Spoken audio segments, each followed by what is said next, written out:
strong, and resilient. If anyone else endured such strikes, they would have died immediately. But even so, he did not give up, desperately trying to open the Wind Mansion acupoint. The Zoran youth remained cold and emotionless, relentlessly slashing with the xuanhuan spear. This time, the halberd aimed directly at Denny's head. If this strike landed, Denny's head would be severed, resulting in his death. Open, damn it! Denny bellowed, knowing this was his final chance. If this attempt failed, he would surely lose his life. Chapter 384. Deserving of eternal reverence. The xuanhuan halberd fell swiftly, its sharp blade grazing Denny's neck. Blood instantly trickled down from his throat. If this continued, the next moment would see Denny's head severed. Note: I have kept xuanhuan halberd as a proper noun to maintain consistency and style. Boom. At that critical moment, a dazzling and radiant beam of light shot out from Denny's back. At the brink of life and death, he finally managed to activate the Wind Mansion acupoint. Upon activating it, his entire body turned golden as if he had become a golden warrior god. Even his blood and bones became partly gold-plated. A vast ocean-like vitality erupted from Denny, completely erasing his earlier weakness. All his injuries healed in an instant. With a thud, he punched out and actually blocked the xuanhuan halberd, shaking it off. His physical form had undergone a qualitative change, becoming overwhelmingly powerful. With one hand, he grabbed the shaken halberd and attacked towards the younger Dovey. The power of the celestial body fist intensified further, surpassing the might of any supreme divine ability. He demonstrated the essence of the celestial body fist, carrying an unstoppable momentum, crashing forward. Boom. A massive explosion rang out. Denny punched forward, while the younger Dovey tried to block with his fist. It was futile. His entire arm was ruined and hung limp. Fight! Denny roared, giving the younger Dovey no chance. He pressed close to him, and under the overwhelming power of the celestial body fist, the younger Dovey exploded into pieces. This place was deserted, or anyone who witnessed such a scene would be utterly shocked. The sage powerhouse Dovey actually lost, his whole body exploding. It was too terrifying and hard to believe. Congratulations on passing the final test. You will be my successor, inheriting everything I have. Dovey Sr.'s voice echoed, followed by a sack falling from the void. This is a universe bag, storing all my accumulated resources. Sadly, not much remains, as I used most of them to break through realms, he added. Thank you, Senior. Denny sincerely thanked him, expecting nothing else but the method to identify organization members. My successor, I hope you do not misuse the things I leave behind. Dovey Sr.'s voice echoed lastly before his skeletal remains began to crumble, turning to ashes. Clearly, he had exhausted all his strength and could no longer maintain the skeletal form.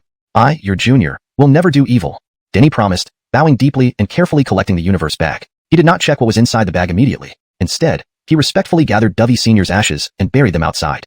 The great Dovey Sr., who contributed so much, should not meet such a sad end. He deserved respect. After completing this task, Denny bowed deeply once more. Only then did he open the universe bag to see its contents. It indeed didn't leave much. The wealth of a sage powerhouse like Dovey Sr. should have been immeasurably vast, but there were only a few items in the universe bag. A notebook, a large halberd, and a bead. That was all Dovey Sr. left behind. The xuanhuan halberd and fireproof pearl. Few items, yet each astonishing. That large halberd was the xuanhuan halberd, and the bead was the fireproof pearl. One was a sacred weapon, and the other a primordial treasure born from chaos. If these two items were put on display, they would cause immense turmoil, with many powerful beings risking their lives to seize them. Sacred weapons, like saints, were unseen in the present age, making their value unimaginable. The fireproof pearl was even more remarkable, surpassing the sacred weapon in both power and transcendence. Its value was beyond comprehension. Finally, Denny took out the notebook, flipping through it seriously and nervously. It's here. Relief washed over Denny. The method he sought was right at the beginning of the notebook, called the origin-seeking technique. Origin-seeking technique, just as its name suggested, could trace origins and uncover illusions. Here, origins and illusions referred exclusively to members of that organization. It was ineffective against other beings, and specifically created by Dovey Sr. to combat that organization. At the end of the technique, there were some small notes left by Dovey Sr. The font used in the notebook was ancient, vastly different from the present era. Denny had learned many ancient languages and scripts from Simon, which allowed him to read the notebook. The organization has been destroyed, but I remain deeply worried about its resurgence. Hence, I set up these trials and left this technique before my death. Although I taught this technique to many, I still worry that changes over time may lead to its neglect. I hope future generations won't need to use this. These were Dovey Sr.'s final notes. Denny felt a surge of passion in his heart. Dovey Sr. possessed profound righteousness, thinking of the safety of future generations even on his deathbed. Such a sage powerhouse deserves reverence from all. When we officially engage the organization, I will inform the world of everything. Such righteousness should not be forgotten. Denny solemnly vowed. Flipping further, he found records of all techniques Dovey Sr. possessed. So, that miraculous skill is called the reflection technique. The miraculous skill he mentioned was precisely the method the younger Dovey used against him, creating another him using mirrors, along with all his abilities. How terrifying! Denny was stunned. According to the notebook, Dovey Sr. could mirror-harden hundreds of opponents at his peak. This was horrifyingly scary. Mirroring one opponent was already troublesome enough for an adversary. Mirroring hundreds was virtually unsolvable. Denny felt fortunate that his realm wasn't too high. Otherwise, the younger Dovey could have mirrored more versions of him. Had that been the case, he wouldn't have stood a chance. Berkeley. Just then, an urgent shout came from outside the palace. Simon? Denny frowned. Why was Simon here? Those who failed the trials couldn't ascend to the top. How did Simon get here? However, he didn't think much and quickly exited the ancient palace. Simon's cries sounded very urgent, as if something serious had happened. South Hugo and Huron were captured. Simon urgently informed Denny upon seeing him. What? Captured by whom? Killer intent surged within Denny. Whoever touched South Hugo and Huron would face his wrath. Chapter 385. A mistake won't be repeated. This must be related to the inheritance you received. Max said quickly, recounting everything. Initially, they were fine, waiting for Denny to return at their spot. The area they were in was a tempering zone, where ordinary disciples couldn't come up. They were virtually safe from trouble. However, all this changed suddenly. Before they could realize what was happening, a group of people rushed out and swiftly captured Ailby and Mavis. I managed to escape using the Earth Flame Crimson Fire. Mavis didn't even have time to summon it. Germain was injured and went down the mountain peak for help. Everything happened too quickly, they barely reacted. Moreover, those who acted were too powerful, and Ailby and Mavis were instantly captured. He was more cautious, evaded capture, and used the Earth Flame Crimson Fire to escape. Germain stayed behind to protect him, but wasn't a match for the assailant and was wounded. The assailant seemed wary of Germain's identity and let him go without further attacks. Max suddenly noticed that the restriction on climbing had disappeared, so he rushed up. The Yao clan's people. Max spoke through gritted teeth, recognizing Braden. After sparing your life, you still dare to seek death like this? Denny's gaze turned cold. Initially, he hadn't been concerned about Braden since he wouldn't stay in Sangzhou for long, and had issued a stern warning to Braden. Desmond, Braden ignored his warning and attacked Mac and the others. Regardless of Braden's motive, it was unforgivable, and Braden would undoubtedly die. Denny, you're still alive. Just then, Braden and his group caught up. When Braden saw Denny, he froze in shock. Wasn't Denny supposed to be dead? How was he not? Braden had asked other elite cultivators about Denny's situation, and they had assured him that Denny was dead. At first, we were trapped in an illusionary realm, but for some reason, it collapsed. It seems you obtained the inheritance here, causing all trials to vanish.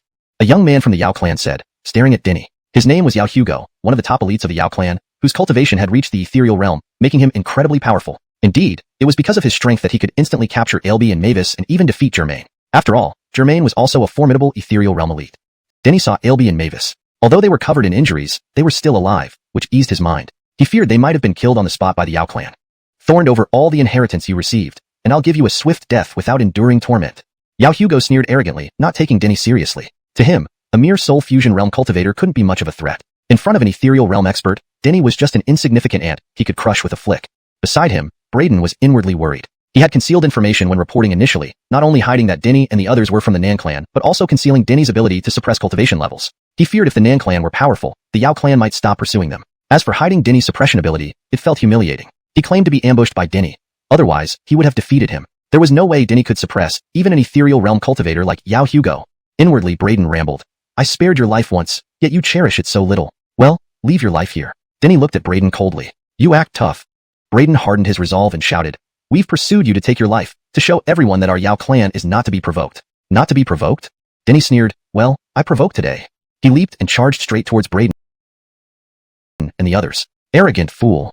Yao Hugo snarled, striking out a palm, causing ethereal realm fluctuations. He was confident he could crush Denny into mush with this attack, but soon, his face changed. Pain shot through his hand, which Denny had shattered with a single punch. How? He stared at his hand, disbelief etched on his face. His hand was destroyed by a single punch from a soul fusion realm cultivator. Unbelievable. Soon, he understood. He had been suppressed, now only at the 7th soul fusion realm. Braden stammered, trembling. He never imagined Denny was so formidable, suppressing even Yao Hugo, an ethereal realm cultivator. Having experienced this suppression himself, Denny stripped him of his Dao and law power, reducing him to a mere mortal. Could this happen to Yao Hugo too? They'd all die if it did. Denny's physical prowess was terrifying beyond imagination. What ancient clan glory do you try to show before me? Let me tell you, countless ancient clan descendants have died at my hands. Denny humphed and stripped Yao Hugo of his Dao and law power. My powers. Yao Hugo's face turned pale. All his Dao and power vanished, leaving him as a mere mortal. His teeth chattered. What kind of monstrous being was Denny, able to suppress his realm and strip his Dao and law power effortlessly?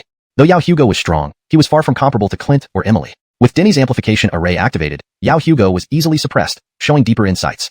You were very arrogant earlier. Now, how about showing me that arrogance again? Denny grabbed Yao Hugo with one hand and slapped him repeatedly with the other. Soon, Yao Hugo's face was swollen beyond recognition. With a punch glowing with light, Denny shattered Yao Hugo's body, killing him. Please spare me, I'm sorry. Braden fell to his knees before Denny, pleading for mercy. Spare us. Give us another chance. The other Yao clan descendants also knelt, crying and begging for mercy. How could they resist? Yao Hugo was killed without a chance, and they stood no chance against Denny. I gave you a chance, but you didn't cherish it. Remember, your kin dies because of you. Denny remained cold, showing no mercy, slaughtering Braden and all Yao clan members there. He wouldn't repeat the same mistake twice. Chapter 386, Peak Ascension by various clans elites. Blood splattered everywhere, almost forming a river of blood. All the Yao clan disciples lay in pools of blood, while Denny stood immaculate, radiating brilliance and awe. He had opened the Feng Fu acupoint, transforming his physical body fundamentally, erasing all previous injuries and reaching his peak condition. Has the Joaquin arrived yet? LB anxiously asked Mac. His face was filled with worry. He was not happy at all about the deaths of the Yao clan disciples. Significant commotion was coming from below, indicating that the remaining disciples and elites were rushing upwards. Mac hurriedly contacted the Raoul. If those elites made it up, their situation would undoubtedly be dire. He's on his way and is already in Sangzhou, Mac said. Just as he spoke, a group of young elites rushed up. None of them were advanced in years. They were later arrivals, slightly behind Braden and his team, but they quickly reached the peak. You have obtained the inheritance? The group of elites stared intently at Denny and the others. None of these individuals were ordinary. With their extraordinary talents, how could the tests and restrictive forces just vanish without reason? They deduced someone must have inherited something, leading to the disappearance of all the tests and restrictions.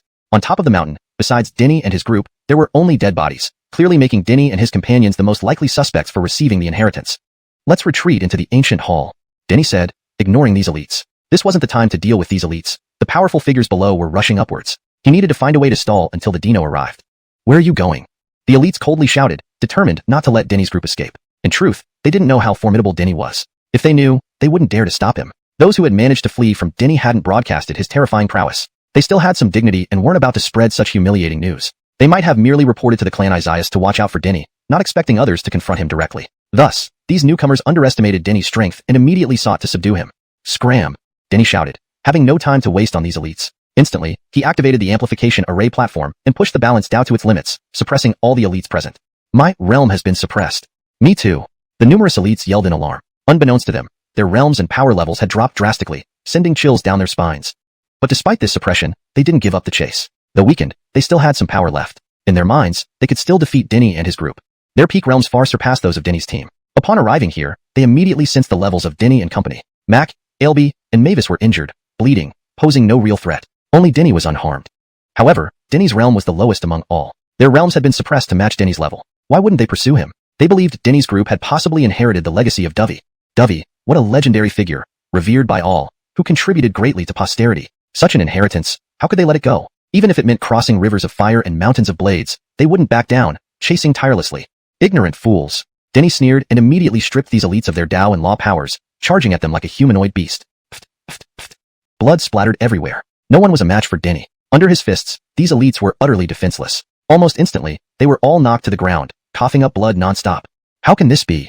He. These elites gaped in disbelief, their faces showing sheer incredulity. One word from Denny stripped away their Tao and law powers, a terrifying display indeed.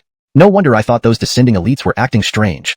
They exuded too much negative energy. Even failing the test shouldn't make them behave like this. They recalled the elites descending, concluding that Denny had clashed with them, forcing them to flee. They definitely fled down. It can't be wrong. They clenched their teeth, convinced their suspicions were true. Those descending elites showed clear signs of fleeing for their lives. Meanwhile, Denny and his group entered the ancient hall. Follow me, Denny said, taking the lead. Having obtained Dovey's notes, he was thoroughly familiar with this palace. This is where Dovey used to meditate. Perhaps it will buy us some time. Denny led Mac and others into a hidden chamber and closed the door behind them. This chamber was set up by Dovey to ensure undisturbed cultivation. Unfortunately, it wouldn't last long. With the disappearance of the trials and forces, even this chamber's power began fading, contrary to what the notes described. Fortunately, they didn't need to stay inside long, only until the Aldo arrived. Denny, you can't hide forever. Come out now. Outside, shouts echoed, as various clan elites pursued relentlessly. Mac urged the ancestor to hurry. We can't hold out much longer. Denny told Mac. The chamber's power was dissipating fast, allowing outside sounds to penetrate. Considering this was a specially designed sealed room by Dovey, any noise from outside should not reach inside once the door was closed. But now, every sound was clearly audible. Denny couldn't be sure this chamber could withstand the assault of various clans' elites. He held the amplification array platform, ready to activate it against intruders. Chapter 387, The Aldo arrives. There's a secret chamber here. Can't open it. The ancient hall wasn't very complex, and the various clans' powerhouses quickly located the secret chamber where Denny and others were hiding. They tried to open the door but failed. They couldn't manage to breach the entrance. However, soon after, they all conjured powerful magical weapons, bombarding the door until the entire secret chamber started shaking fiercely. The strength stored in the secret chamber had dissipated too much. If its inherent power hadn't diminished, even twice or 3 times as many powerhouses wouldn't have been able to shake it. Inside the secret chamber, everyone was extremely tense. The Southern clan's patriarch hadn't arrived yet, and if the secret chamber were breached by these powerhouses, their fates would undoubtedly be tragic. Denny, you can't escape. Your doom is upon you. Outside the secret chamber came multiple familiar voices to Denny and his group, those very geniuses who had escaped from Denny earlier. They had brought along true top-tier powerhouses, all exceeding the Void Cavern realm in strength. They knew full well that Denny possessed means to suppress realms. However, at this moment, they weren't worried at all. Denny's ability to suppress realms was astonishing and abnormal, capable of potentially pressing down even Void Cavern realm powerhouses. But this time, the powerhouses they brought were above the Void Cavern realm. No matter how extraordinary Denny might be, he could not possibly suppress these higher than Void Cavern realm powerhouses. They felt incredibly reassured, and moreover, they were thrilled because once they broke into the secret chamber, they could take revenge and kill Denny. Boom, boom, boom. Terrifying explosions echoed continuously, causing the whole secret chamber to shake violently. Even Denny and his group inside could feel the force impacting through the chamber walls. We come from the southern clan of Yinzhou. Do you truly want to push things to the extreme? Max shouted loudly. The southern clan? The southern clan of Yinzhou? Outside the chamber, the ancient world clan's powerhouses paused for a moment upon hearing Max's words. While the younger generation didn't know about the southern clan, they were different. They knew the southern clan quite well. In the past, they wouldn't have known either, but now was different. The southern clan was very prominent lately. Their patriarch had broken through to a higher realm, and they all paid close attention to them. That's right. We are indeed from the southern clan of Yinzhou, and our patriarch is on his way here. Max said excitedly from within the chamber. If these outside ancient world clan powerhouses knew the southern clan, then they must also know their patriarch. Since the southern clan's patriarch had broken through and gained more power, the outside powerhouses would certainly become wary. This meant there was a chance for a turn of events. However, he had misjudged the situation and got too ahead of himself. The ancient world clan powerhouses outside showed no respect at all. How far apart are Yinzhou and Cangzhou? Why would the offspring of the southern clan from Yinzhou be here? Don't spout nonsense. The ancient world clan powerhouses sneered coldly, increasing their attacks ferociously. It looked like they were going to break through the secret chamber anytime soon. In reality, they already somewhat believed the people inside were indeed from the southern clan since Yinzhou and Cangzhou were incredibly distant, and few knew of the southern clan from Yinzhou. Not mentioning anything else, many within their respective ancient world clans didn't even know about the southern clan's existence. For Mac to directly mention the southern clan from Yinzhou likely meant he was indeed an offspring of the southern clan. They still harbored significant wariness towards the southern clan's patriarch. After all, the southern clan's patriarch had broken through to a higher realm, surpassing their current level. Ancient world clans had similar levels of strength amongst themselves. Once the southern clan's patriarch broke through, they believed he would undoubtedly be more powerful than them. But the inheritance left behind by Dovey was too extraordinary and exceptional. None of them wanted to give up. Even if it risked opposing the southern clan's patriarch, they did not want to let go. However, they didn't wish to confront him head-on. Thus, they intensified their attack, aiming to breach the chamber as quickly as possible before the southern clan's patriarch arrived to capture Denny and gain Dovey's inheritance. Once they accomplished that, even if the southern clan's patriarch arrived, it would make no difference. The done deed could not be undone. It would be impossible for the southern clan's patriarch to oppose so many ancient world clans. Using your might to bully the weak, you're truly formidable. At this moment, a cold voice rang out, followed by several powerful figures descending upon the scene. The southern clan's patriarch had arrived with other southern clan powerhouses. Seeing the southern clan's patriarch, the faces of the ancient world clan's powerhouses changed instantly. They didn't expect him to arrive so quickly. If you have any real skills, come at me. The southern clan's patriarch scanned the assembled powerhouses with unmatched dominance and fearlessness. The powerhouses of these ancient world clans were all the peak powerhouses of Cangzhou. Ordinarily, they were the ones who looked down upon others, never allowing anyone to scan them like this. However, at this moment, they dared not speak up. The southern clan's patriarch indeed had the right to do so. They could sense the overwhelmingly powerful aura emanating from the southern clan's patriarch. It surpassed theirs completely. After breaking through to a higher realm, he was indeed stronger than them. What are you, daring to act recklessly here? Huh, do you really think you're invincible? The ancient world clan's powerhouses remained silent, but their young elites spoke boldly, daring to mock and ridicule the southern clan's patriarch. They didn't know just how strong the southern clan's patriarch was. Believing they had so many powerhouses on their side, they thought no matter how powerful he was, it wouldn't matter. Unfortunately, they miscalculated. The southern clan's patriarch extended his hand, releasing terrifying power that sent those mocking disciples flying aside, suffering heavy blows. A bunch of younglings dare to mock me? He sneered, saying, don't you use your brains? Didn't you see your Isaias dare not act recklessly when they saw me? He's too arrogant. Barak, take revenge for me. The assaulted disciples shouted, urging their Isaias to retaliate. They firmly believed their Isaias wouldn't be weaker than the southern clan's patriarch. Shut up. Arvins are speaking. Why are you meddling? The assaulted disciples couldn't believe their own ears when their Isaias rebuked them. In an instant, icy fear filled their hearts. The southern clan's patriarch was probably stronger than their own Isaias. Otherwise, how could their Isaias not stand up for them and instead rebuke them? They were terrified. How could they have dared to ridicule and mock someone even their Isaias feared? This was simply courting death. Chapter 388, Black Robe Dives. The other descendants originally had great disdain for Artaxerxes, even planning to mock him. However, after what just transpired, they all immediately shut their mouths, not daring to breathe loudly. I've heard that you've broken through into a higher realm. I'd like to spar with you to see what this higher realm is like, said one of the Arvins from an ancient family. Senior Zoran's legacy, created by the sage of immense power, is too exceptional and extraordinary to ignore. He didn't want to give up, despite knowing that Artaxerxes had already reached a higher realm. He still wanted to challenge him, to compete. Very well, Artaxerxes replied calmly. Before arriving, he was filled with various concerns, especially fearing something might happen to Charles and the others. But now that he was here, he could finally rest easy. With him present, nothing would happen to Charles and the others. Meanwhile, Charles and his companions were trying their best to open the secret chamber door. There was no longer any need to hide in the chamber with Artaxerxes around, but they encountered problems. The ancient clan Isaias had bombarded the door so intensely that it was now malfunctioning, unable to open properly. They could only wait for Artaxerxes to break it open. Outside, terrifying explosions echoed continuously. The Isaias from the ancient clan launched the most fierce attack without any restraint. How could he dare to hold back when facing Artaxerxes, who was at a higher realm? If he did, it would be suicide. Even with full force, the Isaias wasn't worth mentioning in front of Artaxerxes. With a mere wave of his hand, Artaxerxes sent the Isaias flying away. How terrifying. My God. Many descendants were shocked, paralyzed with fear. How could they not be afraid? Despite being top-notch in Sangzhou, the Isaias' attack was utterly helpless. It was indeed terrifying. All the Isaias expressions changed. None of them had expected how fearsome Artaxerxes would be. Our estimates of Artaxerxes were still low. He's far more formidable than we imagined. We never stepped into that higher realm? They sighed. Not having truly stepped into that realm, they didn't know how terrible it was, which made that Isaias think he could challenge Artaxerxes out of sheer luck. Haha, this is quite a show. Several figures arrived. Their leader was Adonis, about 20 years old. It's him. Inside the secret chamber, Charles paused. With his strong spiritual sense, he sensed the situation outside. Most importantly, with the power inside the chamber dissipating, his senses could penetrate the walls. He recognized one person from this group. That person was precisely the one who knew how to break the protective forces of Irophone but did not enter. Who are you? Artaxerxes asked gravely. These people, especially the Adonis, gave him a peculiar feeling. Even after displaying his power, these individuals still dared to walk forward, showing no fear and making bold remarks. They're not simple. We're some idle people, the Adonis said, his face partially hidden by a black veil. Ah, my strength. Why am I losing all strength? Suddenly, the disciples started yelling. They lost all strength, even becoming weak to the point where standing became a struggle. Bang bang bang. In the next moment, everyone fell to the ground, utterly devoid of energy. Poison.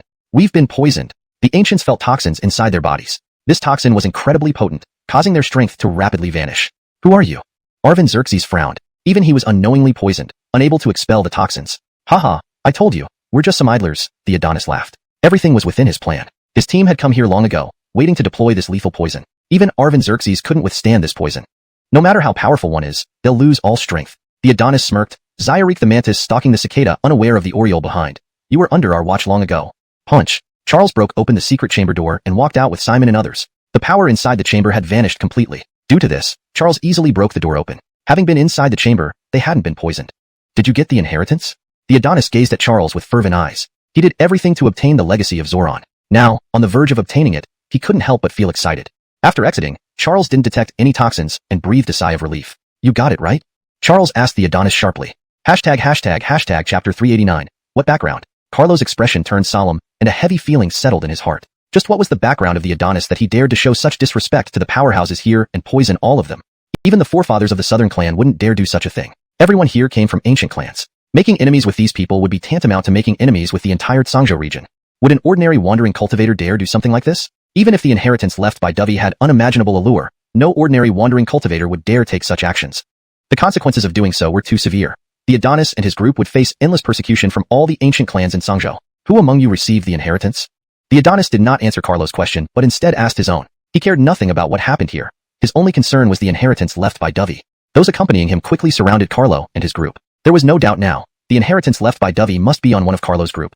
You revealed the method to break through Irafang's protective force, but didn't ascend Irafang yourself? Carlo's eyes fixed on a young man, speculating. This was planned long ago by you. You had no confidence in passing Dovey's test, so you waited outside for an ambush. Not confident enough to pass the tests? Ha, you're making me laugh. If we could enter Irafang, would the inheritance have fallen into your hands? Baxter sneered with disdain. Carlo's speculation was foolish. Any one of them had terrifying potential far surpassing the geniuses of ancient clans. As for the Adonis, he was even more formidable. If he could ascend the peak, the test set by Dovey would be nothing more than a formality, which the Adonis could easily pass. The moment he said these words, his expression changed abruptly. His smile vanished, replaced by a pale face. He realized he had spoken out of turn. Why can't you enter Irafang?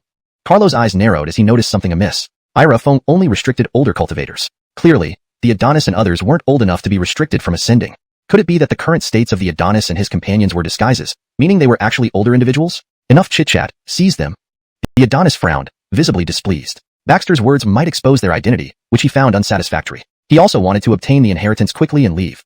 Attack. Realizing he had blundered, the youth took the lead, rushing forward to make up for his mistake. What a bunch of illusory realm cultivators. Moira gritted her teeth. Every one of the youth's attackers was at least at the illusory realm level, each more powerful than the last. Compared to these people, the ancient clan's geniuses were like lambs. The gap between them was too great. Carlo moved, instantly deploying the amplification array platform. The balance essence rippled out like ripples in water, swiftly enveloping the youth and his companions, suppressing their realms and strength. It couldn't be denied that the youth and his group were indeed formidable. When Carlo suppressed them, there was significant resistance. This alone proved that the youth and his companions were much stronger than the ancient clan's geniuses. If it were ancient clan geniuses, Carlo wouldn't have faced such significant pressure, even if their numbers doubled. Dalton's balance doctrine. The Adonis's pupils constricted, not expecting to encounter Dalton's legacy here. Many ancient clan geniuses were crushed under Carlo's suppression without ever knowing the nature of his technique. Yet the Adonis instantly recognized it, clearly having deep knowledge of Dalton. Using an array formation to enhance the power of the balance doctrine, you're clever. No wonder you could kill ancient clan disciples despite being merely at the fusion realm. His expression returned to calmness, demeanor composed. Don't kill him, keep him alive, and don't injure him seriously. He issued the order unexpectedly, surprisingly instructing the youth and his companions to hold back. What did he mean? Baxter and others were puzzled, not understanding the Adonis's intentions. However, they dared not ask further. The Adonis surely had his reasons. Don't seriously hurt me? You underestimate me. They can't harm me in the slightest. Carlo roared, exuding an unparalleled air of dominance. His long black hair danced wildly, making him look like a demonic god as he surged forward with overwhelming force. You are too arrogant. Baxter's gaze turned icy. How dare Carlo speak so boldly before him? His organization was an absolutely powerful one, where only true geniuses and true powerhouses could join, not just anyone. Swish, swish, swish. Strands of special light radiated from his body, making him extraordinarily exceptional and superior. His aura surged, enhancing his overall combat strength, pushing him into a unique realm. Divine Prohibition Realm. An ancient clan powerhouse exclaimed in shock, never expecting the youth to have entered the legendary Divine Prohibition Realm. This was a legendary realm, untouched for countless years by many. Even Clint, who was the only one to have initially entered it, was still far from truly mastering it. But the youth was different. He had truly stepped into the Divine Prohibition Realm, receiving boosts in every aspect far exceeding Clint. What? They have all stepped into the Divine Prohibition Realm. Everyone gasped in astonishment, faces full of shock. When had the Divine Prohibition Realm become so easy to attain? Following the youth, his companions also entered the Divine Prohibition Realm one after another. They were all stronger than Clint, not just beginners but already capable of standing firm within the Divine Prohibition Realm. How could they believe it? Where did the youth and his group come from? Each so terrifying and abnormal, far surpassing the geniuses of their respective clans. Now you see how laughable your previous words were. Standing firmly in the Divine Prohibition Realm, the youth shone brilliantly and dazzlingly, like a deity. His presence was powerful and oppressive. His companions likewise shone brightly, firmly rooted in the Divine Prohibition Realm, magnificent and awe-inspiring. Laughable? Facing numerous opponents firmly grounded in the Divine Prohibition Realm, Carlo showed no fear, his expression calm. He spoke calmly, my previous statement still stands. You cannot harm me in the slightest. Had it not been for opening the Wind Mansion acupoint, he wouldn't have been this confident. Those in the Divine Prohibition Realm were undoubtedly terrifying and powerful, not easily dealt with. But after opening the Wind Mansion acupoint, he gained the confidence to defeat them unharmed. His physical body had undergone a qualitative transformation, becoming several times stronger than before. With his movement, he resembled a ferocious human beast, his vital energy surging like tidal waves, even more overpowering than the youth and his group. Note, the chapter number is retained as part of the title format. Chapter 390, Mention of the Tai Battlefield. Denny struck out like an eagle soaring through the sky, delivering a series of punches that shook the air, reverberating in all directions. His brilliance was overwhelming, his physical body unmatched, with each pore radiating a brilliant gem-like light. Each punch he unleashed exploded with thunderous roars. A spray of blood spurted as one man was hit by Denny's fist. Even though he had reached the Divine Taboo Realm, it did nothing to save him. Half his body was shattered into flying bone fragments. The crowd drew sharp intakes of breath. Warriors from various races were stunned by Denny's strength. A man who stood at the peak of the Divine Taboo Realm was virtually invincible among his peers, yet before Denny, he couldn't even withstand a single blow. Cold light flashed as someone summoned a green treasured sword. Its glow illuminated the heavens, its resonant cries piercing the clouds. With an incomparably powerful sword technique, he propelled the sword forward, unleashing an overwhelming sword intent. The green sword was no ordinary weapon. Every slash could devastate heaven and earth. Bang! Denny's fists pounded forward, harder than divine hammers. The ball of residing acupoint on his forehead glowed brightly, connecting with the Feng Fu point on his back, further strengthening his physical form. He deflected every bolt of golden light that shot towards him with just his fists. With a single step, he vanished from his spot only to reappear right in front of the swordsman. The swordsman, taken aback, swung his blade immediately. Denny's palm blazed with light, grabbing hold of the long sword. In the next moment, the sword shattered, breaking into pieces. What kind of monster is this? The swordsman cried out in shock, his face turning deathly pale. The sword in his hand was a king-level ancient weapon, forged by a renowned ancient master smith. How could it shatter so easily under Denny's grip? He couldn't imagine how strong Denny's physical body must be. Bang! Denny's fist struck him, sending him flying with a mouthful of blood. Broken bones inside his body made him land powerless on the ground. Whoosh! A bone spear, gleaming with a ghostly white luster, pierced towards him from behind. The tip was razor-sharp, capable of easily penetrating any metal. Still not submitting? Someone from the rear cheered, taking advantage of Denny's distraction to strike. The bone spear had already reached Denny's body. However, almost instantaneously, the seemingly indestructible bone spear fragmented, scattered on the ground. What? He screamed in disbelief, finding Denny too bizarre and otherworldly. This bone spear was crafted from the bone of a fearsome beast. How could it be so fragile and weak? These were no ordinary beasts, nor mythical beasts, but extremely powerful creatures known as fearsome beasts, possessing boundless power. Bang! Denny delivered a spinning kick to the man's jaw, sending him soaring upward, teeth and blood spraying from his mouth. The remaining people, including the youth, were utterly shocked. They hadn't anticipated Denny to be this terrifying and formidable. No wonder Denny dared to speak so arrogantly. He truly had the strength to back it up. Failing to poison Denny is your greatest miscalculation. The southern clan Isaiah sneered, fully aware of Denny's extraordinary nature. If Denny hadn't been poisoned, he might become a variable, resolving this crisis. Is that so?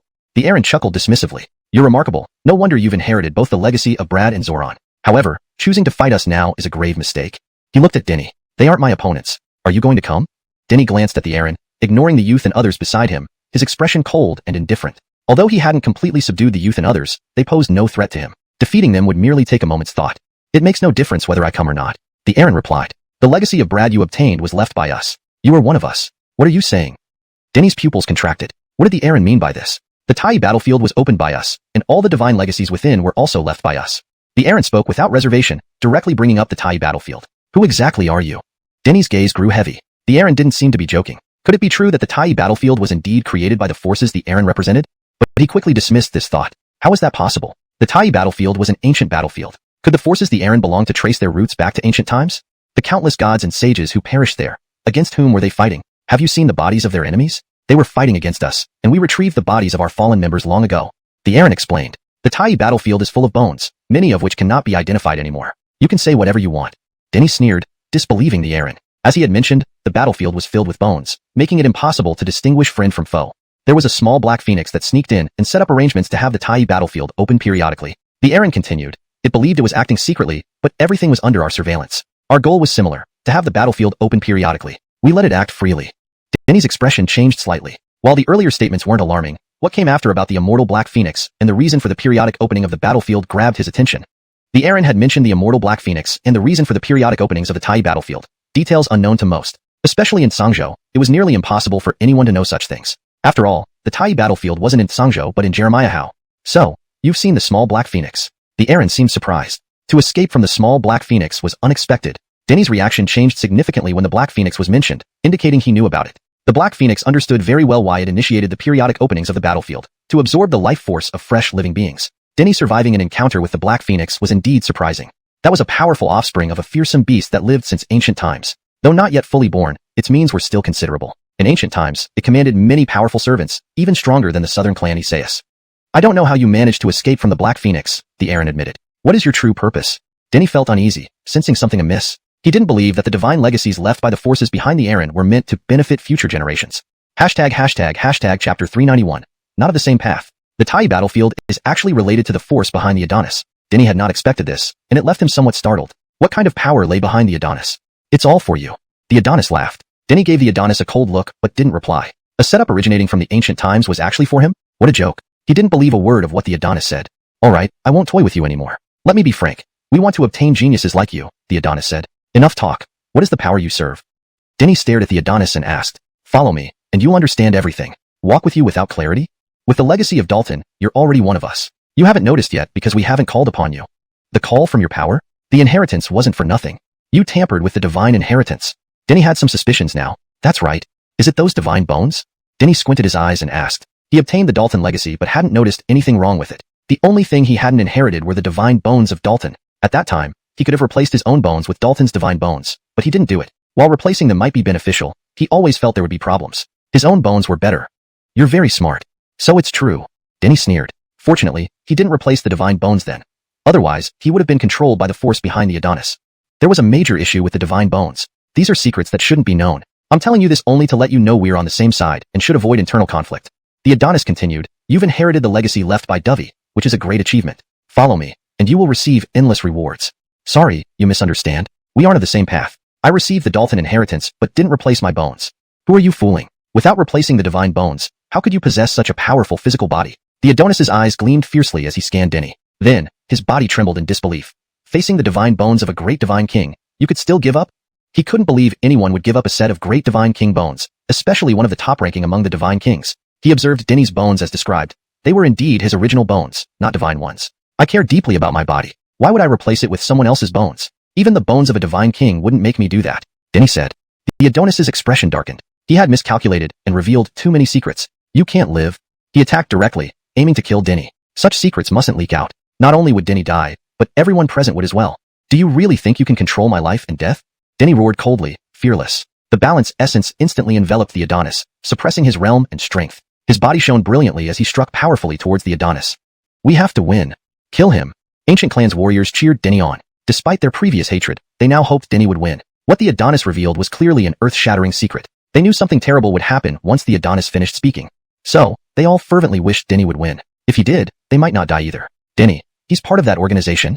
Suddenly, the Jareth shouted. Earlier, when the Adonis spoke of who the various gods and emperors of the Tai battlefield fought against, it triggered a memory. Chance ago, he had seen an ancient book describing the situation of the Tai battlefield. Until now, the memories came flooding back. The gods and emperors in the Tai battlefield weren't fighting each other but had allied to battle a common enemy.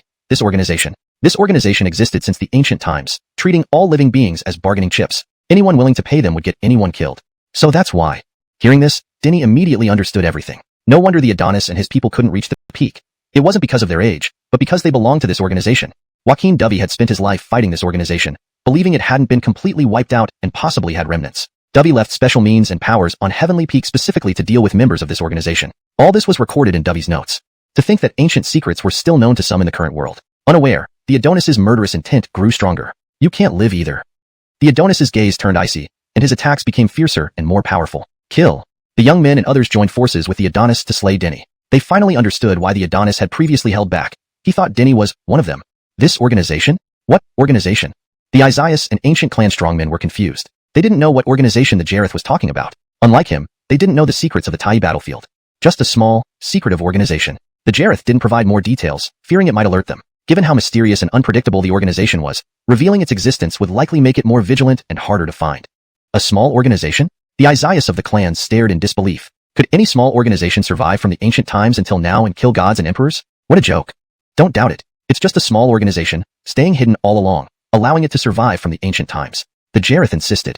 Chapter 392, continue to suppress. Amidst the dazzling light, splashes of bright red blood flew out. Denny was incomparably powerful. The youths could not withstand his single punch. One divine prohibition realm after another shattered under Denny's assault. The transcendent realms that were said in ancient legends to grant those who stepped into them power and means beyond their peers crumbled effortlessly before Denny.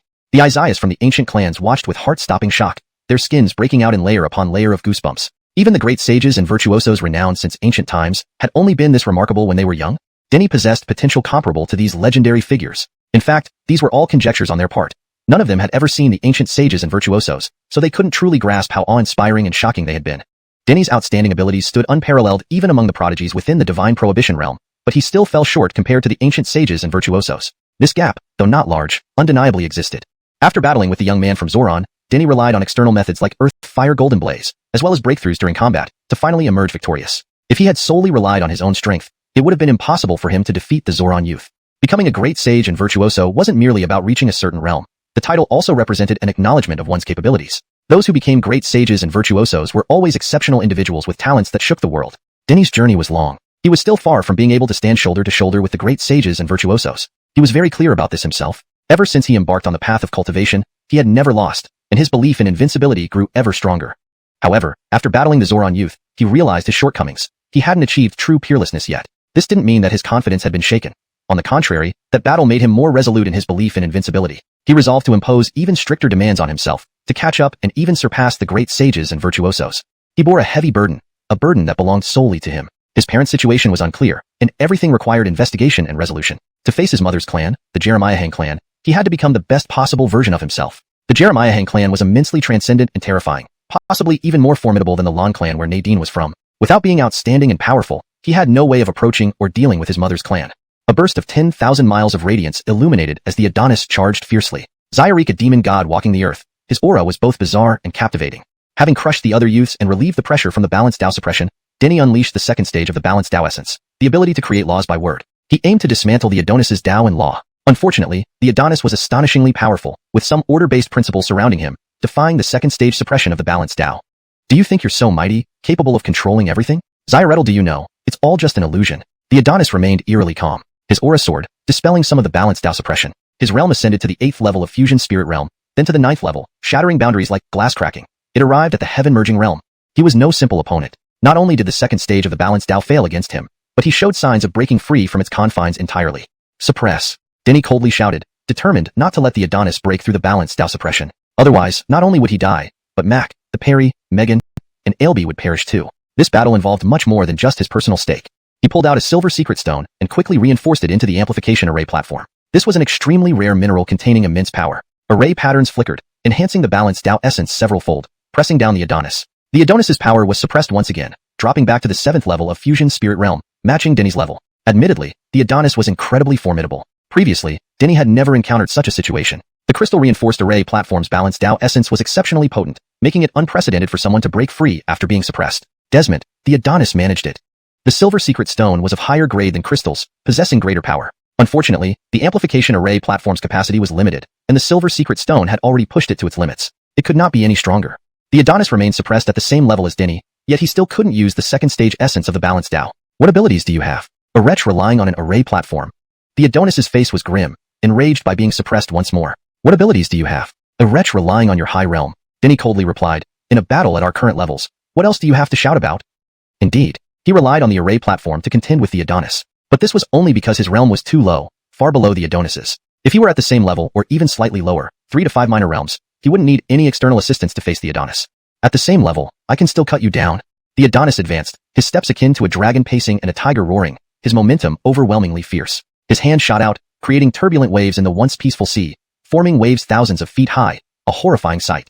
The entire ancient palace trembled and fractured. After Denny received the inheritance, all the power here began to dissipate, and the protective force around the ancient palace vanished. Under the terror-inducing power fluctuations released by the Adonis, the ancient palace swayed perilously, on the verge of turning into ruins. Even if a sage personally arrived, it wouldn't damage the ancient palace at all. Desmond, this battle at the Fusion Spirit Realm level almost reduced the ancient palace to rubble, an ironic twist.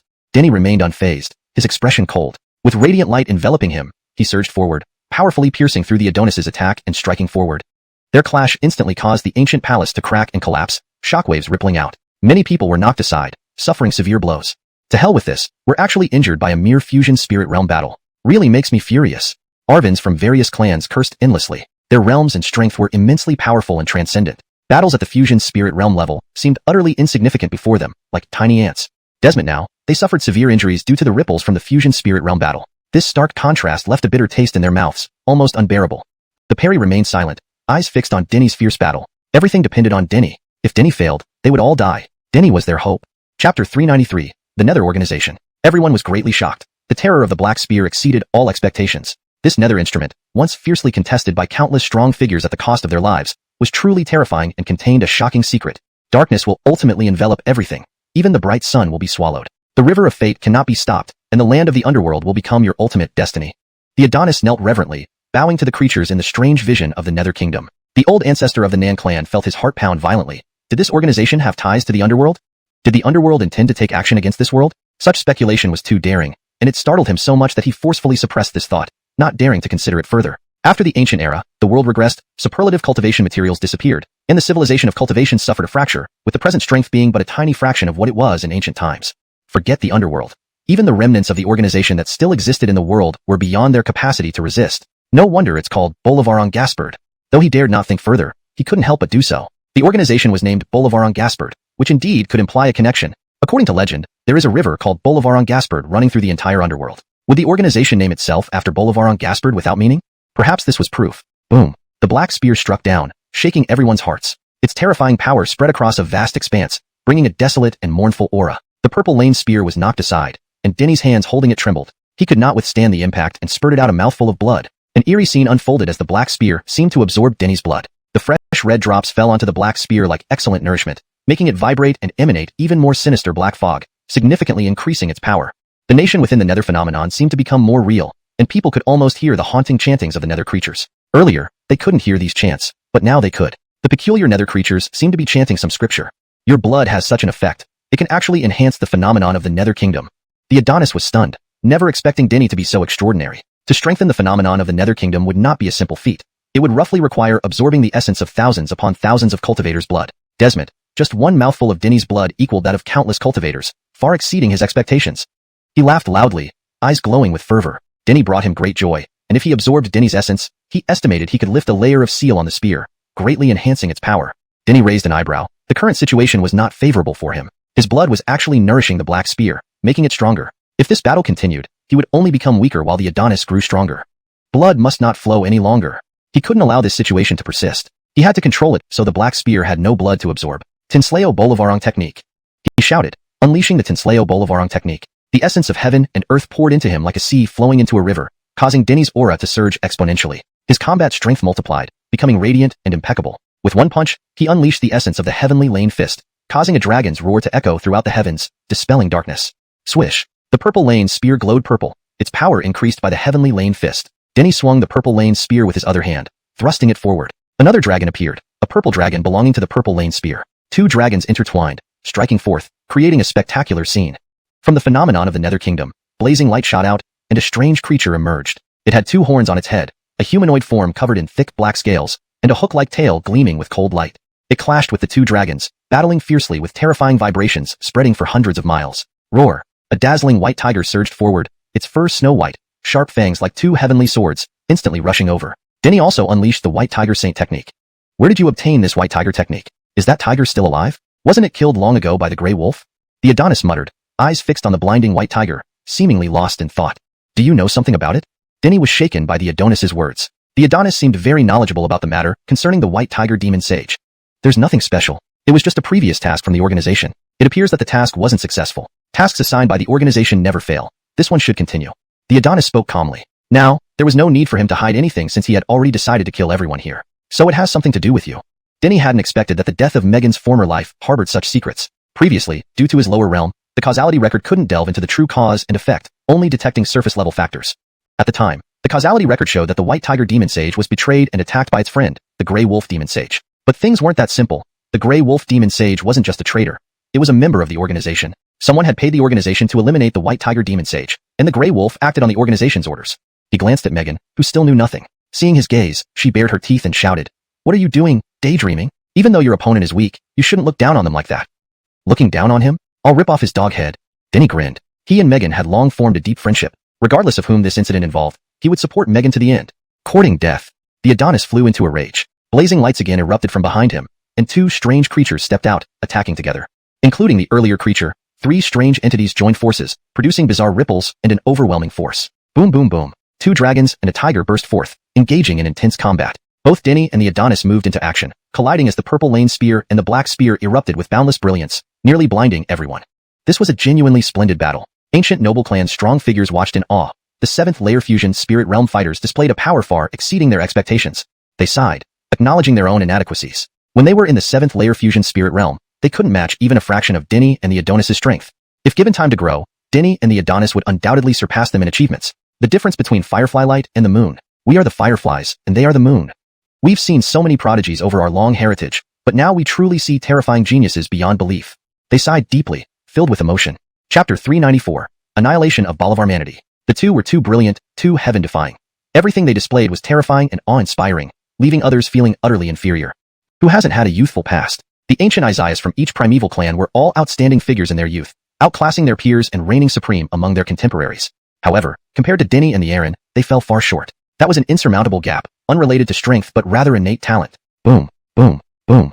Blinding light surged into the heavens as horrifying explosions resounded continuously. Various supreme techniques clashed and rippled. The arts and power wielded by Denny and the Aaron were far from ordinary. In the midst of the fierce battle, the veil covering the Aaron's face slipped off, revealing a clear and handsome countenance. "Shower, it's you." An ancient clan Isaias exclaimed in shock, his face showing disbelief. The Aaron was none other than his great-grandson, Tucker. "Are you mistaken, Arvin Zairu? Tucker's talent is mediocre. How could he be this astonishing?" "It's probably just a resemblance," some nearby ancient clan Isaias commented. They knew Tucker well. Although he was the great-grandson of the Zairu clan Isaias, his talent was average. Not only could he not contend with the top geniuses, but even other prodigies surpassed him. Tucker was simply an ordinary individual.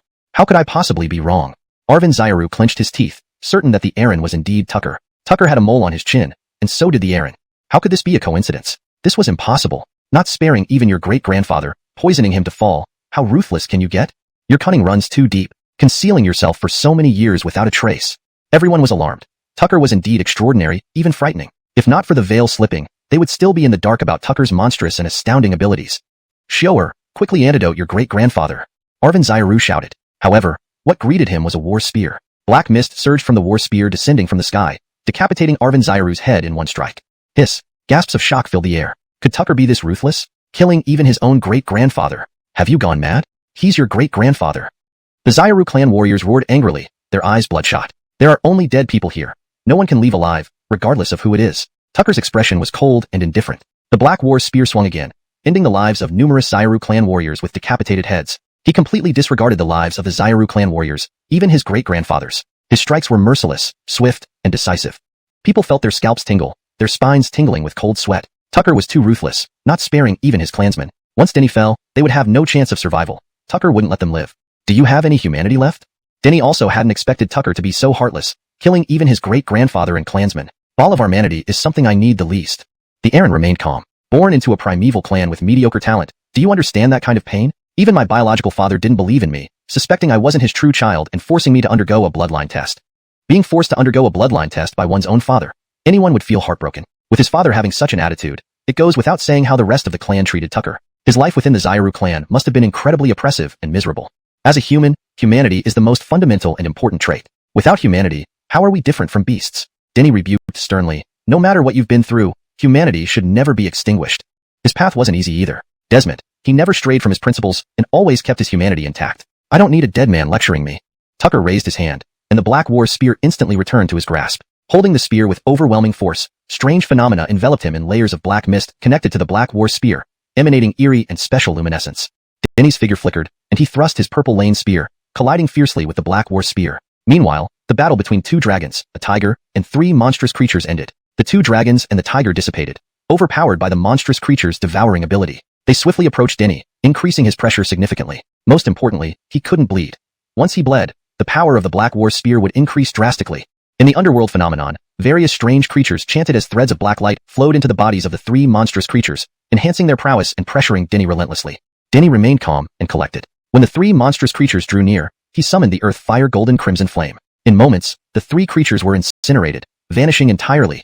Initially, he hadn't intended to use the earth fire golden crimson flame and wanted to save it for Tucker. Unfortunately, Tucker maintained a cautious distance, preventing the flame from affecting him. Tucker unknowingly avoided a significant crisis.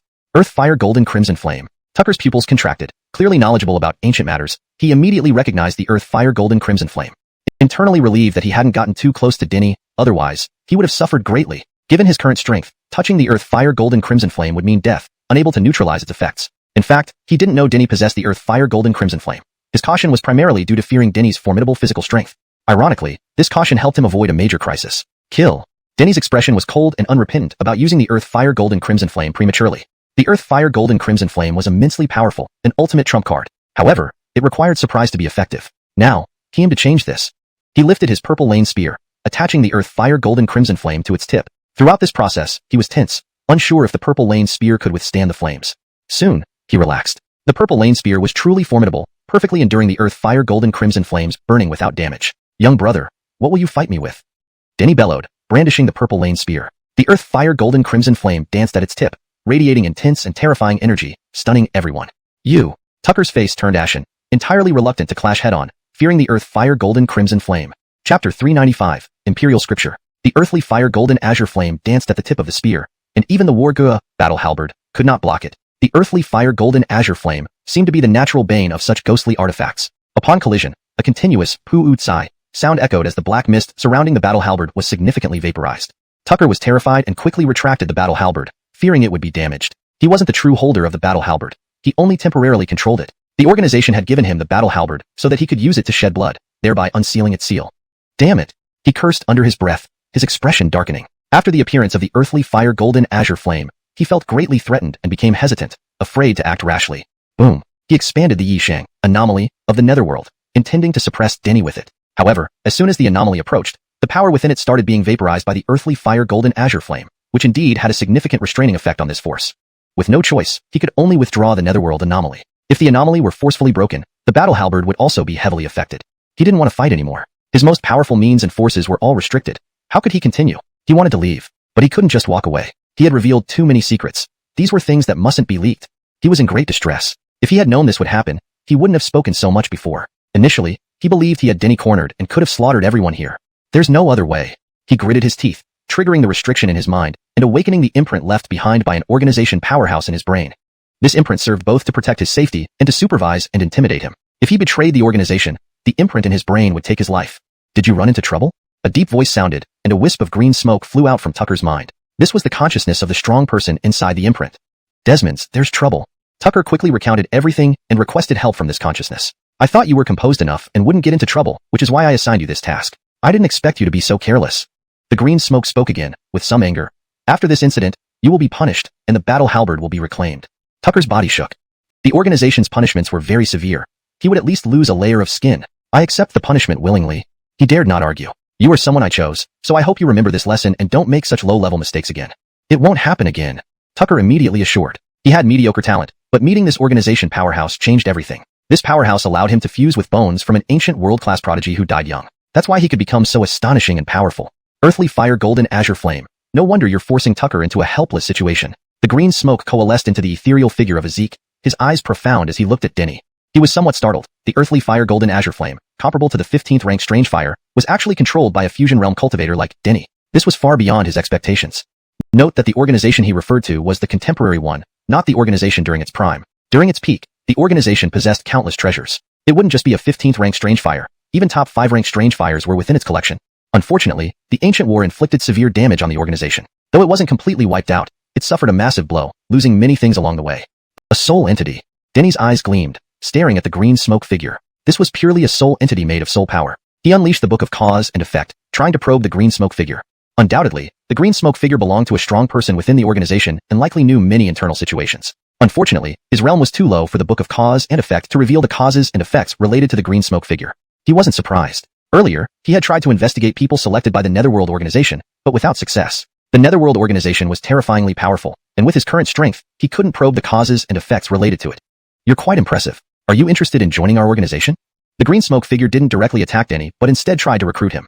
The Netherworld organization, though greatly weakened after the lengthy recovery period, still hadn't fully recovered. Its number of members was very few, hence the existence of many individuals chosen by the Netherworld organization. I'm interested, Denny grinned, saying, can you tell me some about your organization? So I can make a decision. You'll understand once you officially join us. Why should I join without knowing what kind of organization it is? Rest assured, you won't lose out. On the contrary, you'll gain great benefits. Everyone knows how to speak empty promises. You need to show some sincerity first. For example, take me to the organization's location to see its might. I can't go myself, so how can I take you? The green smoke figure shook its head, saying, you don't need to know too much. Just know that the organization is the strongest power in the world. The strongest in the world? I doubt it. Your people always hide, not daring to step forward. The time isn't right. When the time comes, the entire world will tremble with the emergence of the organization. The green smoke figure continued, remember, I'm talking about the entire world, not just this small region. All 9 skies and 10 lands will fear the emergence of the organization. You're speaking vaguely again. I'm a straightforward person. I need tangible benefits to be convinced. What I can't see or touch, I find hard to believe. I'll give you an ancient scripture. The green smoke figure recited a few opening lines of an ancient scripture and then stopped. The Pagoda scripture. This is an emperor scripture created by Tiger Pagoda. The Isaias of the ancient family was shocked, recognizing the origin of the scripture. It was an emperor scripture, a supreme holy text. If you agree to join, I will teach you the entire ancient scripture. Is it a complete emperor scripture? Denny asked. The green smoke figure shook its head. A complete emperor scripture is extremely rare. Who in this world can master it? I only possess a segment of it, but it will definitely suffice for your cultivation. The scriptures created by emperors, while not necessarily the best in the world, were nearly unmatched. Even in ancient times, it was unlikely for anyone to master a complete emperor scripture, let alone now. Possessing even a segment of an emperor scripture was already astounding. Tucker was terrified and hurriedly retracted the battle halberd, fearing that it would be damaged. He wasn't the true holder of the battle halberd, but merely its temporary Isaias. The organization had given him the battle halberd, so he could use it to shed blood and break the seal on the battle halberd. Damn it! He cursed under his breath, his face gloomy. After the appearance of the earthly fire golden azure flame, it posed a significant threat to him, making him hesitate and refrain from acting rashly. Boom! He amplified the strange phenomenon of the underworld, intending to suppress Denny with it. However, as soon as this phenomenon approached, its power was immediately vaporized by the earthly fire golden azure flame, which indeed had a great restraining effect on this kind of force. With no other option, he could only retract the phenomenon of the underworld. If this phenomenon were forcibly broken, the battle halberd would also be greatly affected. He didn't want to fight anymore. His most powerful methods and forces were all being restricted. How could he continue fighting? He wanted to leave, but he couldn't just walk away like this. Too many secrets had been exposed. He couldn't just leave without covering them up. These were secrets that could not be leaked. He regretted saying so much, earlier believing he had cornered Denny and could kill everyone here. There's no choice. He clenched his teeth, triggering the restriction in his mind and awakening the imprint left behind by an organization strongman in his brain. This imprint served both to protect his safety and to supervise and intimidate him. Should he betray the organization, this imprint would take his life. Encountered some trouble? A deep voice echoed as a wisp of green smoke flew out of Tucker's brain. This was the consciousness of the strongman inside the imprint. Trouble. Tucker quickly explained everything, requesting help from this consciousness. I thought you were steady enough not to cause any incidents, hence I entrusted you with this mission. Who would have expected you to be so careless? The green smoke sounded again, filled with anger. After this incident, you will be punished, and the battle halberd will also be reclaimed. Tucker's body trembled. Punishments within the organization were very severe. He'd likely suffer heavily. I accept the punishment. He dared not argue. You are someone I chose personally. I hope you remember this lesson and don't make such low-level mistakes again. It won't happen again. Tucker immediately assured him. His talent was average, and he underwent a transformation due to meeting this strong man from the organization. This strong man allowed him to fuse with the bones of an ancient world-renowned prodigy who had died young. Hence, he became so dazzling and powerful. The earthly fire golden azure flame. No wonder you're forcing Tucker into a helpless situation. The green smoke condensed into the silhouette of Ezek, whose eyes were profound as he looked at Denny.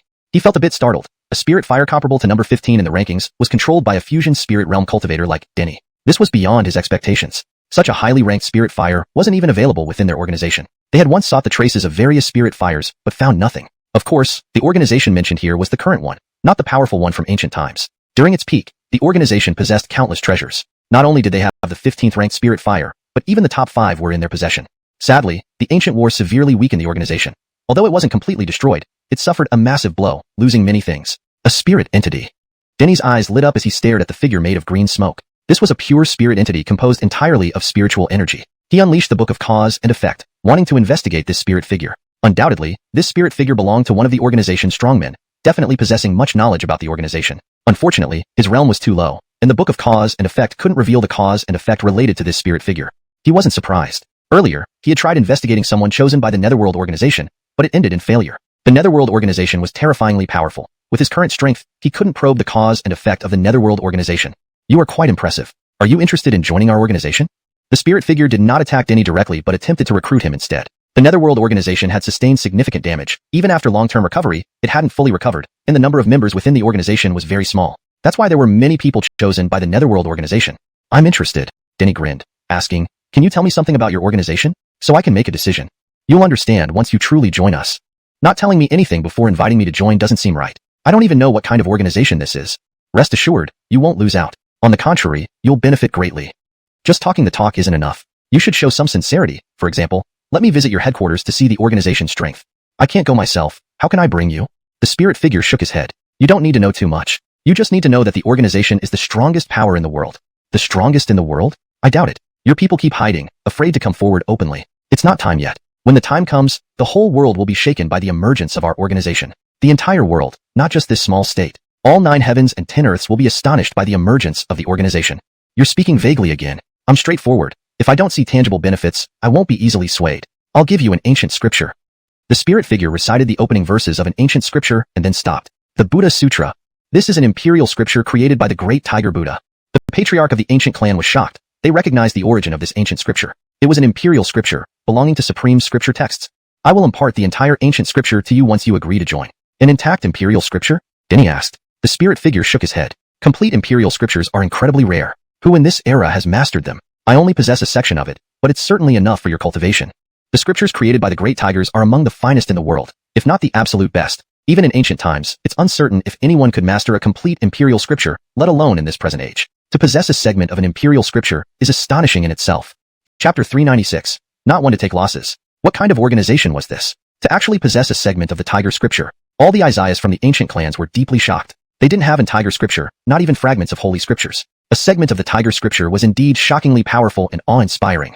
Tucker heard this and was utterly envious. He hadn't been entrusted with this segment of the tiger scripture either. I agree to join. I will immediately impart this segment of the tiger scripture to you.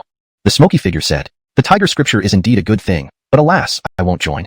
Denny had intended to infiltrate the organization as a spy to completely dismantle the Ball of Ranquin organization. Unfortunately, he also knew that being a spy wasn't that easy. If he truly went in, he wouldn't become a spy. He would only turn into a corpse. Are you playing with me? The smoky figure flew into a rage, realizing that Denny never intended to join after all. You secretive organization, why should I care? Come out in broad daylight first before making such claims. You're asking for death. The smoky figure coldly snarled. I gave you a chance, and you didn't value it, so don't blame me for being merciless. Don't think that with earth fire golden flame in hand, you're invincible. In a flash, his entire silhouette turned into a streak of light, rushing into Denny's mind at extreme speed. Instantly, Denny's expression became blank.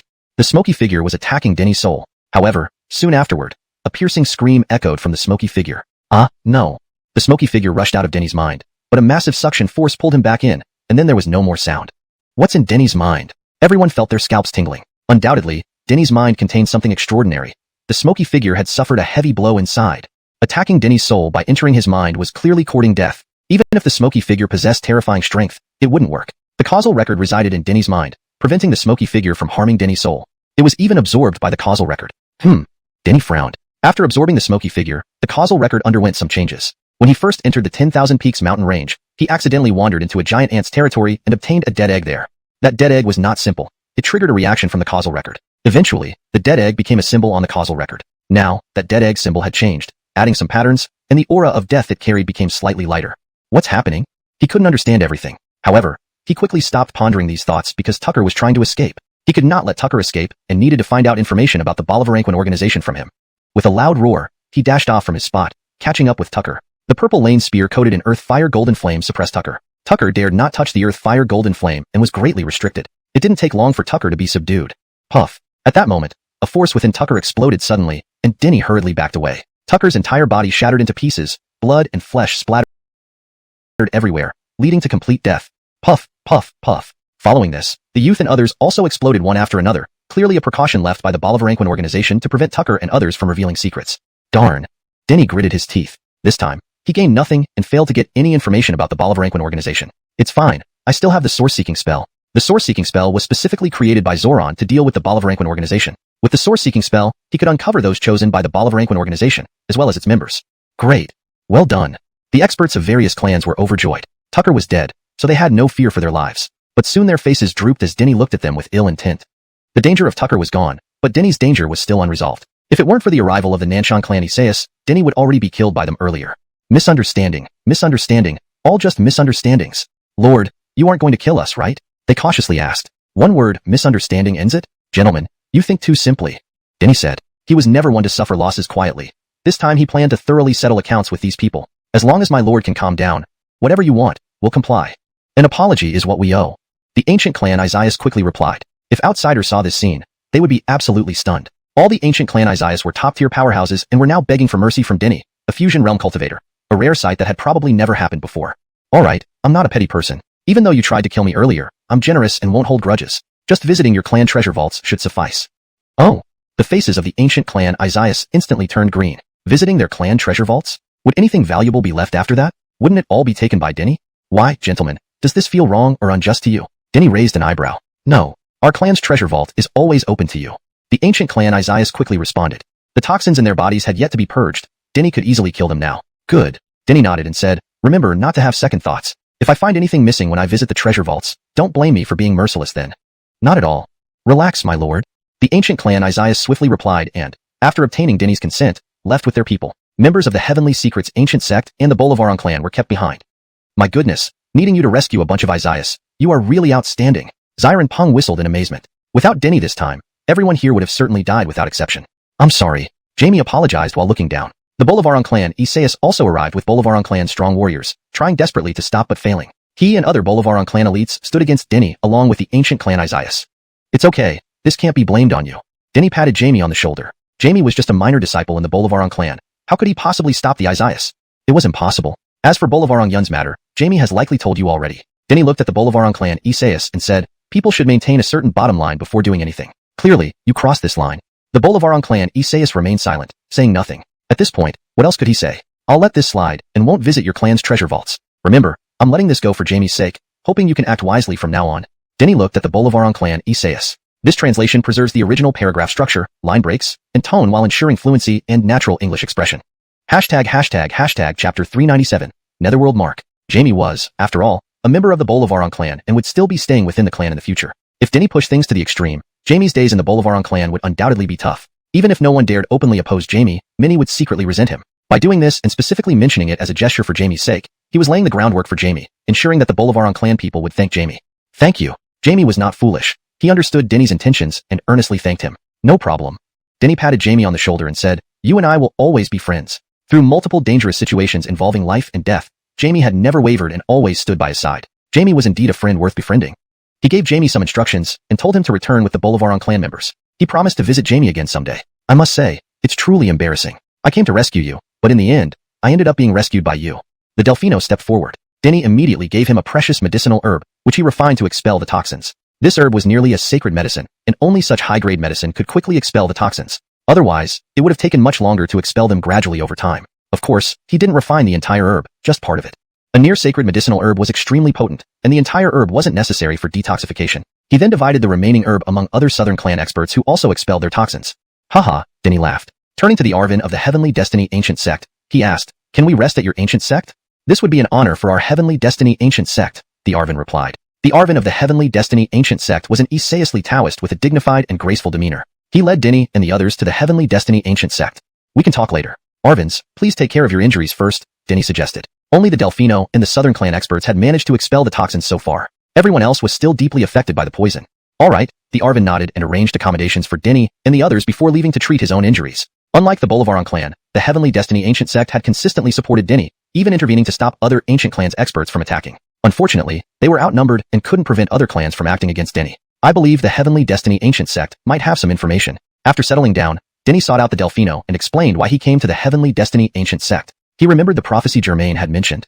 The gears of fate have begun to turn. Once forgotten evils are re-emerging. The path of the physical body will once again shine brightly, piercing through the fog and destroying evil. Germain had said he fit this prophecy well, which was why he was here to uncover its truth. The Heavenly Destiny Ancient Sect excels in divination. Even in Yin State, I've heard of their prestigious reputation. Their divination techniques are unmatched, and a great celestial master once predicted numerous earth-shattering secrets. The Delfino agreed with Denny's view and felt the Heavenly Destiny Ancient Sect might know something. They discussed further and hypothesized that the Netherworld organization might have deeper roots possibly linked to the underworld. Even the Tai battlefield seemed to be intentionally set up by the Netherworld organization. They wondered how many other places in the world had been similarly prepared. It was too unsettling to think about, enough to make one's scalp tingle and feel cold fear. Denny left behind the origin-seeking decision and went back to prepare for cultivating the origin-seeking decision and the mirror transformation technique. The origin-seeking decision was a special technique designed specifically to identify members of the Netherworld organization. Upon successful cultivation, it could penetrate the intrinsic nature of Netherworld organization members, revealing their true identities. It had no effect on outsiders. Each Netherworld organization member had a Netherworld mark embedded within them. This mark served both as proof of identity and a restriction, constraining the members. Unlike other organizations, Netherworld members often remain mysterious to each other. The origin-seeking decision was developed to target this mark. It was an ancient mark, perhaps endowed with other special effects, and it had remained unchanged over millennia. Even when Senior Zoran disseminated the origin-seeking decision to expose spies within various clans, the Netherworld organization did not remove these marks. According to Senior Zoran's notes, these marks might involve major secrets of the Netherworld organization, though he never fully deciphered them. On his deathbed, Senior Zoran noted these marks, hoping his successor would continue studying them. The marks cannot be replaced for some reason, so Tucker and others helped open Irophone Peak precisely to destroy the origin-seeking decision. Denny mused aloud. He even speculated boldly that the origin-seeking decision's disappearance might be related to the Netherworld organization, possibly to prevent its spread. Should they widely promote the origin-seeking decision? Denny had previously discussed this with the Delfino. Given Tucker's and others' incidents, the Netherworld organization likely realized something, possibly alarming them. However, they decided not to promote the origin-seeking decision for now. Their current strength was too weak, and their understanding of the Netherworld organization was limited. They didn't know the true extent of the Netherworld organization's power. Fully promoting the origin-seeking decision would mean confronting the Netherworld organization head-on. Clearly, they were not ready for such a confrontation. So, they chose to delay promotion and give the various clans more preparation time. The future is bound to be difficult. Denny squinted, reflecting. In ancient times, the races paid a heavy price, losing even the divine race, but failed to eradicate the Netherworld organization. Now, their strength was barely a fraction of what it was in ancient times. Although the Netherworld organization must have been severely weakened by the ancient battle, completely eradicating them would still be extremely challenging. Now aware that the Netherworld organization still existed, they dared not openly reveal this fact. They could only prepare in secret without causing a large-scale conflict at this time. Chapter 398. Enter the Nine Heavens. Denny cultivated the source tracing decree and the mirror transformation technique. The process went very smoothly, and Denny did not take long to master both techniques. Of course, this was not because the source tracing decree and the mirror transformation technique were extremely simple and could be cultivated effortlessly. Primarily, it was due to the detailed annotations left by Senior Zoran in his notes, which thoroughly explained the profound principles of these two techniques. Therefore, Denny managed to cultivate them within such a short period. The notes also included other techniques with equally detailed annotations, and Denny mastered all of them as well. He refined the blue origin spear, establishing a connection with it. As the spear gently swayed, an ethereal aura of sanctity emanated from it, far more powerful than before he had refined it. Master Denny, the Barak invites you for a discussion. After some time, a powerful figure from the Celestial Dao Ancient Sect arrived at this place. Very well. Denny concluded his cultivation and accompanied the Celestial Dao Ancient Sect's powerful figure to meet their patriarch. They came to the meeting hall of the Celestial Dao Ancient Sect, where the patriarch of the Nan clan was already present. This poison is indeed formidable. The Farouk shook his head. Though he appeared much better than before, he still hadn't expelled all the toxins from his body. To completely rid himself of the toxins would require even more time. However, that doesn't delay anything. I can answer your questions. He looked at Denny, revealing a peculiar expression in his eyes, and said, "Your appearance is both a stroke of good fortune and a disaster." "What do you mean?" "The prophecy left by our forebears can now be confirmed. You are the embodiment of the path of flesh. Your emergence signifies that evil has grown strong and no longer remains weak," said the Farouk. "Does evil refer to the Netherworld organization?" Denny asked. "Partially, perhaps not even half," replied the Farouk, shocking everyone. "What do you mean?" Denny was startled. Evil wasn't entirely about the Netherworld organization? The organization might only account for less than half of the evil? This prediction was made by one of our sect's heavenly masters. Since then, our forebears have been striving to uncover the true nature of evil. They discovered that contemporary evil is not solely represented by the Netherworld organization, explained the Farouk solemnly. Our forebears left numerous prophecies stating that this era is one of great calamity, and all hidden evils will emerge one by one. An era of great calamity. The patriarch of the Nan clan felt an immense pressure. What did they do wrong in this lifetime for all the evils to manifest? The end of the ancient era brought about significant changes in the world. Invincible and prosperous races perished, and the human cultivation civilization suffered a great rift. We thought it was due to the war with the Netherworld organization, but in reality, there's a tremendous secret we're unaware of. The Nan clan's patriarch felt chills run down his spine. A single Netherworld organization was already beyond their capability to handle, and now there were other major evils. The fate of all beings in this era was destined to be uncertain, and the current era might come to an end. Denny was also profoundly shaken. He had come here seeking information about the Netherworld organization, but he unexpectedly heard even more terrifying news. Unfortunately, the world's environment has deteriorated. Initially, saintly sages could still emerge, but now they no longer appear. The Farouk shook his head. In today's world, the environment is even worse. Forget about saintly sages, even someone with 1% of their power can't emerge. All predictions and calculations were left by their ancient forebears. Presently, they lack the ability to predict anything, given their low strength and realm. 9 heavens and 10 terrains, with heaven above and earth below. If you wish to change something, you cannot remain in the 10 terrains. You must go to the 9 heavens. He looked at Denny and said, "Even if you learn more about the Netherworld organization, it won't be of much use right now." Denny was unique, an anomaly in the era of great calamity, full of endless potential. The patriarch suggested that Denny go to the 9 heavens to seek a better cultivation environment, become stronger, and play a greater role in the era of calamity. Enter the 9 heavens. The Nan clan's patriarch exclaimed in shock, never expecting such a suggestion from the celestial Tao ancient sect. "What? Haven't you considered it? With his capabilities, he should go to the 9 heavens for cultivation," said the Farouk. The Nan clan's patriarch remained silent, thinking that it was indeed right for Denny to enter the 9 heavens for cultivation with his talent. "It's not easy." After a while, he sighed. The difference between the 9 heavens and the 10 terrains was vast. There were the strongest cultivators, supreme clans, and unimaginable cultivation resources in the 9 heavens. It was no exaggeration to say that all life forms in the 10 terrains wished to enter the 9 heavens. However, it was not so simple. Entering the 9 heavens was not an easy feat. In the early days, it was easier to enter the 9 heavens as they were connected to the 10 terrains, allowing free access. However, as time passed, the inhabitants of the 9 heavens believed too many from the 10 terrains were entering, so they severed the connection between the two realms. Nonetheless, they gave the 10 terrains a promise to periodically take some life forms into the 9 heavens to prevent despair. Every life form in the 10 terrains wanted to enter the 9 heavens, making competition fierce. Only the top geniuses were chosen to enter. "I know it's not easy, but he needs to go." The Farouk sighed. "Setting aside other evils, can you imagine us in the 10 terrains fighting the Netherworld organization alone? We need help from the 9 heavens." He looked at Denny with hope-filled eyes. "I want him to go to the 9 heavens to grow and seek help there." Turning to the Nan clan's patriarch, he continued, "You know, we don't have the chance to contact the 9 heavens elites. Those who descended from the 9 heavens to the 10 terrains held exalted positions, making it challenging even for someone like them to approach them. They were revered by the 10 terrains, while the celestial Tao ancient sect was just a small region within the 10 terrains, so contacting them was unlikely. Even if they could, those from the 9 heavens might not believe them or make decisions on their own accord. The Farouk hoped Denny would enter the 9 heavens and truly connect with its strong figures, drawing attention from the 9 heavens residents. Chapter 399. Unwilling to keep the promise. Alas, the beings who descended from the 9 heavens have always looked down upon the creatures of the 10 lands. Even if we manage to see them, they will never listen to us, the patriarch of the southern clan said.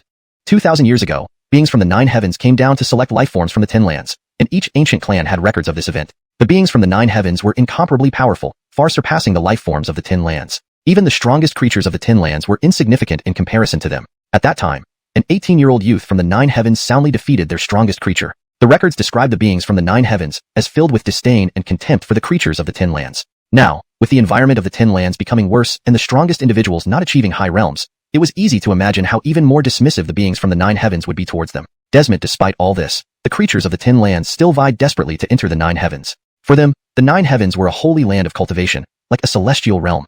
Every 2,000 years, they come down. By my calculations, the beings from the 9 heavens should be descending soon. The Barak of Ira Jeremiah ancient sect remarked, "That's why I want Denny to go to the 9 heavens. This is a rare opportunity. Make good preparations." The Barak of the southern clan patted Denny heavily on the shoulder.